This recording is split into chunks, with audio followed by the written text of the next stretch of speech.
139th year overall as a football program this Saturday.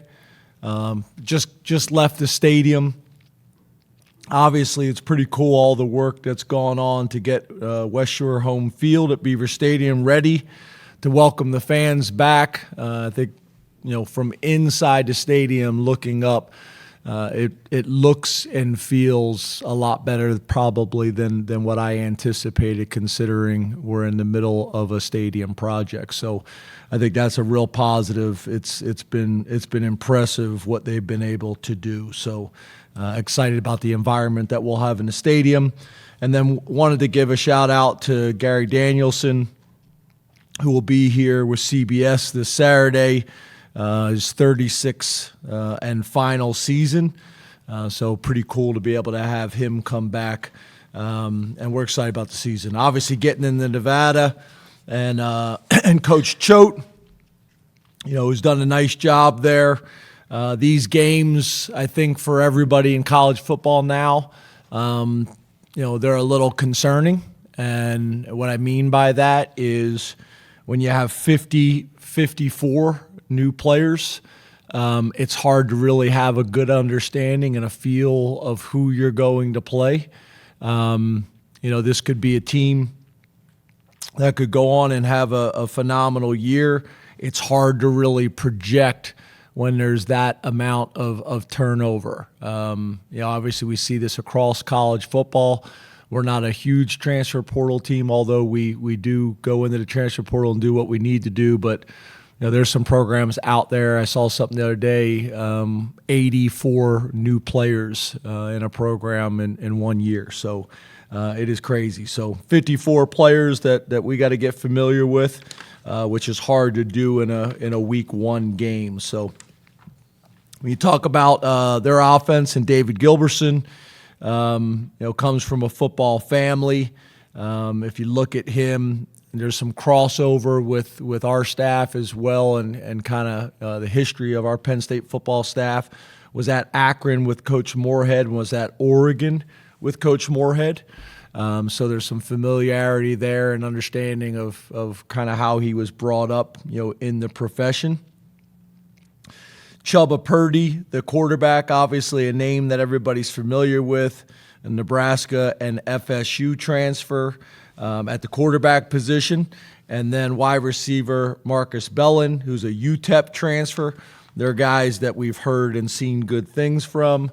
And then defensive coordinator Kane Ione, second year at Nevada. The head coach has got a defensive background, was at the University of Texas. Before that, these guys have some history together. At Montana State, Nevada, a number of places. Obviously was at Boise as well. We've been impressed with Stone Combs, number 33. Thomas Whitty, number 99, defensive tackle from Anchorage, Alaska. Defensive end, number 32, Dylan Labarbera, if I said that right, excuse me. DN, number 9, Jonathan Maldonado. And DB, number 5, Mervyn Kenyon is a transfer as well from Idaho and Sacramento State. And then on special teams, Parker Henry is the special teams coordinator. Again, they have history together. Have been at Portland State with my buddy Coach Barney over there at Portland State. But been impressed with their punt return number 18, Marcus Bellin, who's a UTEP transfer. Kick returner number 25, Kai Woods, who's a Texas transfer. That's kind of a fairly common theme. When Coach first got there, they brought a number of guys from Texas. And then also kick return number 7, Marquise Ashley. So still learning a lot. Obviously, we've done summer studies on these guys as well, but still learning a lot. Again, the 54 transfers, makes this more difficult early in the season. So open it up to questions. We'll start with Zoom. Let's go to Rich Garcella, followed by Mark Wogenrich.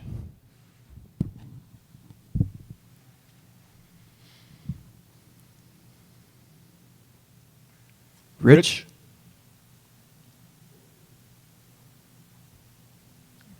All I see is Paul.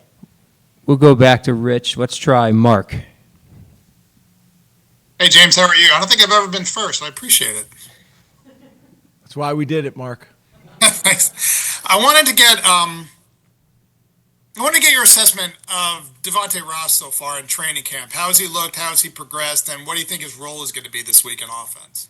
Yeah, so he had some bumps and bruises this summer that we were dealing with that impacted how involved he could be late in the summer and then also early in training camp. But he's ready to go. We'll probably rotate him a little bit more just because he hasn't had the full training camp and he hasn't had the full summer. But he's ready to go and has looked really good the last week or so. So we're expecting good things out of him. But I think him and Liam Clifford will both rotate and both play significant reps. Let's try Rich Garcella again.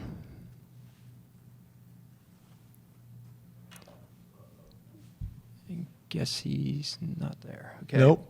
Let's go Mike Gross, followed by Frank Bodani. Good afternoon, James. How are you? Good, Mike. How are you? I'm good, thanks. A couple weeks ago in practice, after practice, you said we got everything pretty much installed now, but we're making too many mental errors. We got to get those cleaned up and start refining things. So I wonder what sort of markers you've seen since then that indicate that you have gotten those things straightened out. I guess especially on defense where you're learning a new defense. Yeah, to be honest, I think you could probably take that comment, that quote for probably 12 years. I mean, everybody goes through that during training camp. You put a ton of stuff in. That's magnified by what the other side of the ball is doing as well. Formations, motions, shifts. All those things. So, yeah, I like where we're at, but I think there's also a difference in training camp when you're putting everything on their plate. And when you get into a game week, it's not like that. You narrow down the package of what you're going to do on defense. You narrow down the package of what you're going to do on offense and special teams. But also, it's a narrowed package of what you're going against. Again, depending on who you're playing, but a lot of teams you're going to play, and they're going to be primarily 11 personnel team and a one-back team, and that's what you're facing. And then same thing on defense. So both things, I think, help with that. You get into game week and you narrow what you're doing, and you try to narrow down what you think you're going to get from your opponent. But again, those things are a little challenging on week one. So I feel like we're in a good place, Mike, but I don't think that's a whole lot different than probably most years. And I guess to your point specifically about our defense, year one, that's been the focus and the challenge is how do we streamline this process as much as we possibly can, put a ton on their plate, see how they handle it, and then kind of go into each week saying, okay, these are the things that we need to emphasize and these are the things we need to focus on to put our defense and our team in the best position to be successful. Let's go to Frank Bodani, followed by Bob Flanders. Hi, good afternoon. How are you, James? Hey, Frank, how are you, man? Real good, thanks. Drew Aller. Frank, how often do you get your hair cut? Once a week, once every? Because I'm always impressed with your hair. It goes in phases. I'm actually getting a haircut this end of this week. So, but you didn't answer my question. How often do you normally get your hair cut? About once every 5-6 weeks. Oh, wow. Yeah. I used to be every Thursday. Now it's every morning, 5 a.m. Thank you for asking, though. Yeah, you look good, sharp. You look good as well. I appreciate that.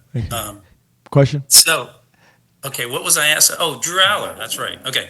So, can you talk a little bit about his preseason camp? And I'm asking that in regards to in the spring you said Drew has to improve a little bit on everything.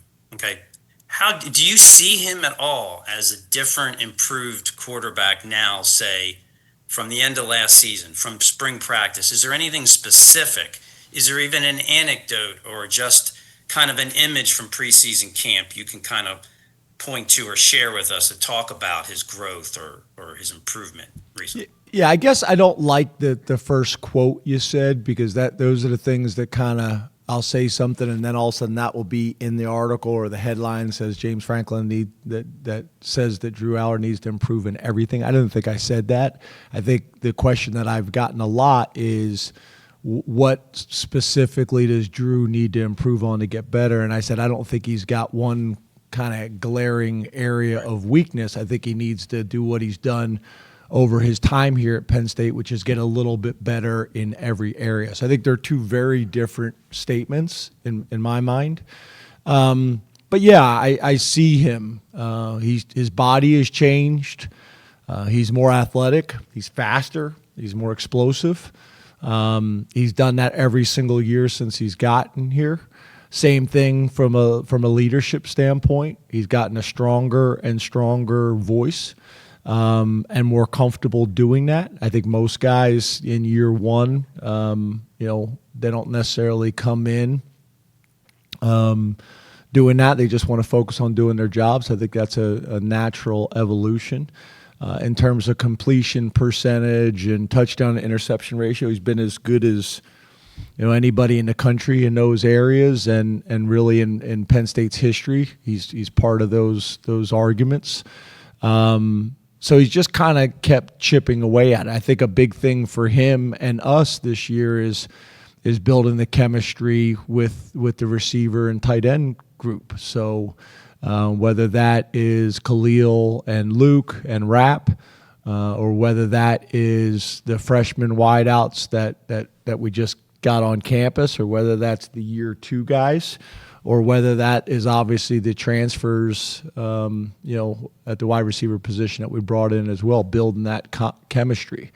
All those things I think have been really important, whether that's Pena, Hudson, Ross, or whatever it is. So that's kind of what I've seen. And then I think also year two with Andy, I think those things have allowed him to be more comfortable.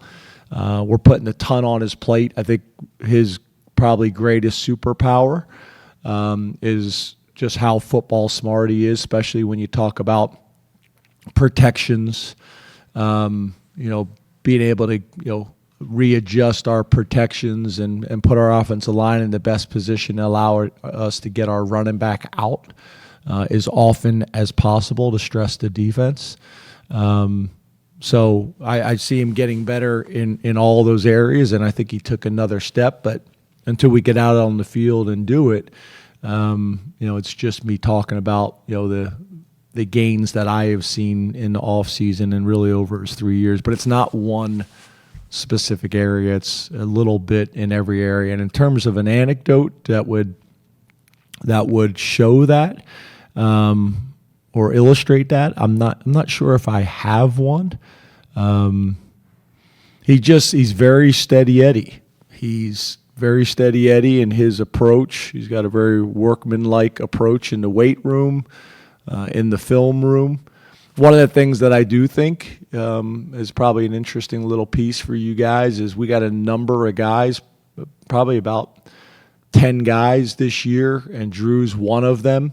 There's an NCAA rule that if you only need 9 credits to graduate, then you can be under full-time status. So if you only need 6 credits to graduate, you only need to take 2 classes. If you only need 3 credits to graduate, you only have to take 1 class, and that's fine from an NCAA rule. It's been that way for a long time. But Drew and a number of our guys are under full-time status. So I think Drew's got 1 class left to graduate at Penn State, so creates a really good situation for him in terms of being the best player he can possibly be and graduate from Penn State, because I think he's only in a situation where he only has to take 1 class, and we have a number of guys like that. So kind of explained that to the team the other day. Ideally, that's what they'd all like to do, right, is take enough classes each semester and in the summer to set their last fall on campus up where they're under full-time status. And this isn't the first time we've been in this situation, but I think that's one of the things I think was important to Drew, and his summer schedule impacted that too. Our last question from Zoom is Bob Flounders. Bob can't hear you. You're muted. Could we unmute Bob? There he is. Yeah, Kincaid was late muting me. Sorry about that, but it's definitely his fault. How you doing, Bob? I'm good. How are you? Good. James, Is that a new room or a new background? It's an old room. I thought I'd change it up this year and see if you're paying attention to the background. I'm paying attention. There's a lot of sports memorabilia back there. Pretty cool. Yeah, pretty cool. Okay. James, given the way your offensive line finished last year, given the guys you were able to retain and bring back, given the fact that you were able to add TJ in the portal, and you've always recruited pretty well in recent years with the offensive line, what are your expectations? What's the next step, you think, for this offensive line, if it can stay healthy? And also, how many guys do you think realistically at some point this year can help you on the offensive line? Because it does seem to be quite a deep group. Yeah, so I think we got a number of guys that we're expecting big things from. When you talk about Shelton, Venga, Dawkins, Donko, Rucci, Cousins, and Shanahan, I would say right now, are the 7 guys that we view as starters. And then I think, to your point, there's another group of guys that I think we can win games with in the Big Ten. And I think there's some guys that are on the cusp that hopefully by game 4 or 5 we feel the same way. But I think we view us as having 7 starting offensive linemen. We'll probably use different packages to get those guys on the field, whether it's 6 offensive linemen or 7 offensive linemen. We'll do some things with those guys, as well as rotating them as much as we can to keep them fresh and healthy, but not too much that impacts chemistry of that group working together. That's always the challenge. But I think this group has a chance to be, one of the better groups in the country. And I think one of the better groups that Penn State has had. And Goon and the others have showed me the stats and things that they've been able to do here at Penn State when they were here in their careers. I think the one year, maybe that year with Goon, I think maybe they gave up 1 sack the entire year or 2 sacks the entire year or something like that. I don't know if that was 94 or whatever that year was. Is that right? Yeah. So there's a challenge there, right? But with the 2 running backs that we have and the quarterback, it puts those guys in a really good position to have successful years because it starts up front. And Trout's done a really good job, and Bill Q has done a really good job, as well as Andy Kotelnicki and his background with offensive line play and Ty Howell. But it's a group we take a lot of pride in. We've worked really hard to get to this point, and we expect them to play at a really high level. So I think you guys have heard me say, obviously, our focus is on, trying to be the best team that we possibly can be and maximizing that. And this unit, just like all the different units, I want them to approach it to be like, we're going to win because of the O-line. I want the D-line to say we're going to win because of the D-line, being the strength of our team and so on and so forth with all the different positions. But although it's about the team, maybe my favorite award in all of college football is the Joe Moore Award, because it's not really like an individual award, right? It's still a group award, which is pretty cool. And I think these guys have a chance to be a part of that conversation deep into the season. Please raise your hand and we'll take a mic to you. We'll start over here on the right with Mark. Hey, James, how you doing?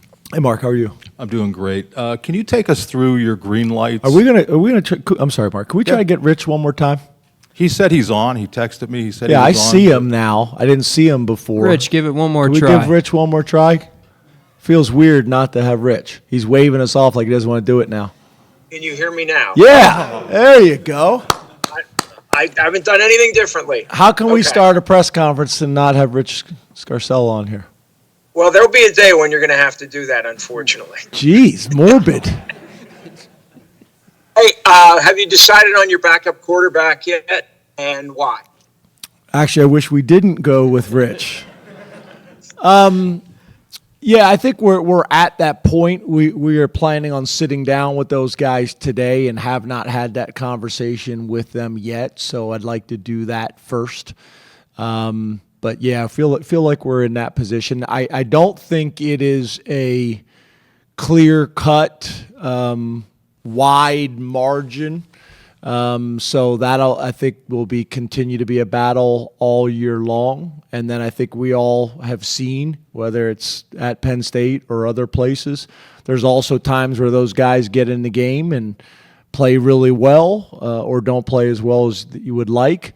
So this isn't. I wouldn't describe this as something that's completely decided.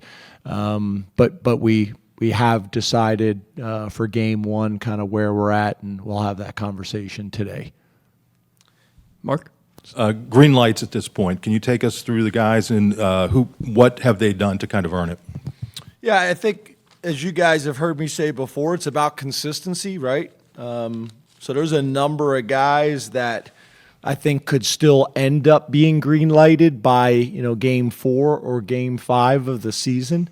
But the two that are green lighted right from the beginning is Chaz Coleman and Darius Dixon. Just two guys that have been very, very consistent physically, mentally, and emotionally. We got some guys that I think could play for us this year physically, but they've shown too much immaturity, or mentally have had too many missed assignments and mistakes. So those things kind of have to continue to evolve. But there's other guys that could be in the green situation after these first 3 games. That'll be part of the evaluation process. And we could have some of these yellow guys turn to green. We could have some of the red guys turn to yellow. We could even have some green guys turn to yellow. So that will not be kind of finalized until they've gotten to the point that they've played in enough games that it's been decided by NCAA rules at that point. So the two that we're approaching it that way is Chaz Coleman at defensive end and Darius Dixon at corner. And then another part that plays a big aspect of this is special teams. For you to burn your red shirt and take that approach from game 1, then you have to factor in on special teams as well. And some of these guys haven't taken that approach on special teams, and that's impacted on why they're maybe yellow or red too. John? Hey, James, how are you? Hey, John. You are fresh right now. Yeah, got a cut on Friday. I think Yeah. it was. Something like that. First time you've had it cut? About a year. Is that right? Yeah, I'll let it go sometimes. Yeah. We'll let it get shorter length. See what it is. Impressive. We talk about positions you've decided on.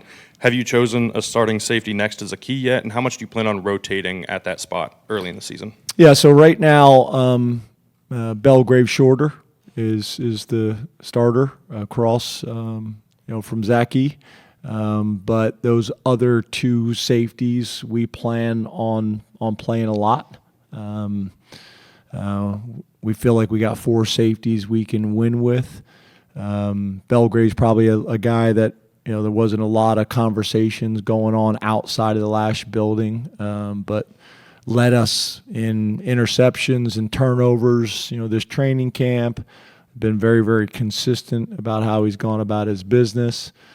So he has earned that spot, but the other 2 guys will play a lot, and we need them to play a lot. Neil? Hey, James. How you doing, Neil? You're quoting Goon. That's a good omen. You like that? Yeah. Have you picked returnees for punt returns and kickoffs at this point? Yeah. Right now, we'll at kick return we'll rotate Singleton and King Mac. We'll rotate those 2 guys. And at punt returner, we got a number of guys that we feel good about. Obviously Zion, Trevor Pena, and Devontae Ross. Those 3 guys. We'll see how that goes. But I see all those guys getting touches and getting opportunities. Audrey? Oh, how are you doing? Good. How are you? I'm good, thank you. Looking at your defensive ends, obviously we know a good bit about Denai, Zariah, Chaz Coleman. You've told us a lot about this preseason. How deep do you think that group maybe can be, and how many guys do you see maybe playing in games early on at least? Yeah, I think it goes back to kind of what I've said to you guys in the past about, we really think you have to have a 3 deep at a minimum. You better have 5 at a 2 position unit. You talk about defensive end, two defensive ends on the field, so you better have 5. But we really feel like you should have 6, and we think we have that.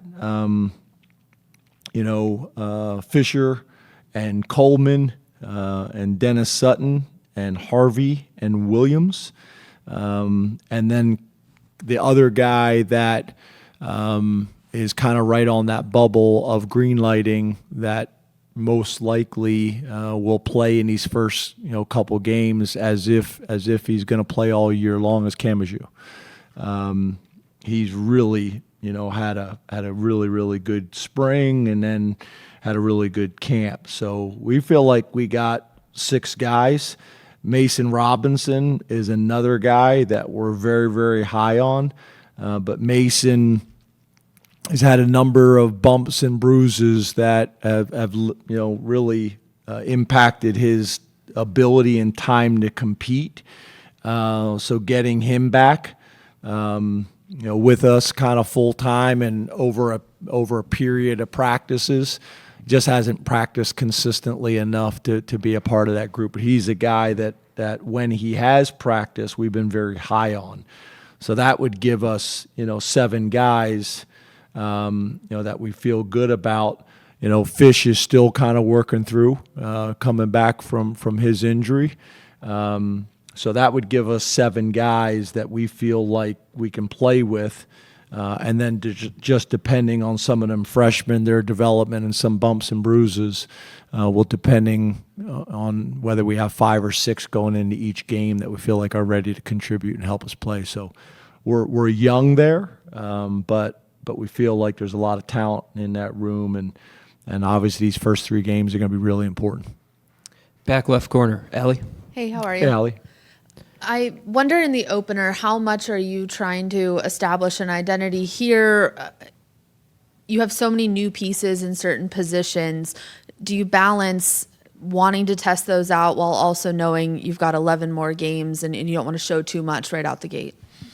Yeah, I don't think there's a big approach or mentality around here to save things. It's more about different things will show up against different opponents based on what we've seen on tape, and is going to give us an opportunity to make a play or put our guys in the best position to be successful. So for us, we want to play well. We want to build confidence. We want to do whatever we got to do to get a win. What I would say is that, and this has been the approach for really 12 years and really 15 years my time as a head coach, we're going to want to try to play a lot of guys. I think we have to build and develop depth by playing a bunch of guys. So that's something I'm pretty adamant about, especially early in the year, is trying to get these guys on the field so we can evaluate them, know what we have, know what the strengths are, know areas that we need to work on from a weakness standpoint or a deficiency standpoint. So we probably approach it like that more than it's necessarily we're trying to hide some things or hold some things back. We want to get these guys on the field and want them to play well, and we need to figure out who's ready and who still needs some time developing before we get into the conference play, or however you want to look at it. On the right, Tyler. Hey, James, how you doing? Good, how are you? Good. Curious if you've determined who is going to be handling in-helmet communication on defense, and if you have, Why did you have a comfort level in that person, and whose voice will they hear over the course of the game? Yeah, so it'll be Jim. It'll be Jim talking to the green dot, and that will be a combination of who's on the field, but that'll be Campbell and DeLuca, most likely those two guys, because one of those two guys will be on the field. That'll be a little bit of the challenge because we think DeLuca and Campbell not only can be Mike linebackers, but we also think DeLuca can be the Will. So how do we make sure that he's got a second helmet if he's on the field and you don't have two green dots on the field? That's a little bit of the gymnastics, some of the things with that we have to do based on the rules to make sure that we don't get a silly penalty with two green dots on the field because now DeLuca's at Will linebacker. So we'll work through that. We've been working through that at practice. We've been using the communication all training camp, but that'll be important that we kind of get those gymnastics worked out and how we'll handle it on the sideline. I can just clarify, they'll both need two helmets game by game then, essentially, because they can't both have that helmet. Is that the case? Will they have to have like one standby helmet? Yeah, I think really just DeLuca, because DeLuca will either be in at Mike or be in at Will. So when he's at Will, then Amari will handle it. But when he's in at Mike, then Amari won't be on the field type of deal. Yes, sir. Back right corner, T. Frank. Hey, James. How you doing, buddy? Good. How are you? Good.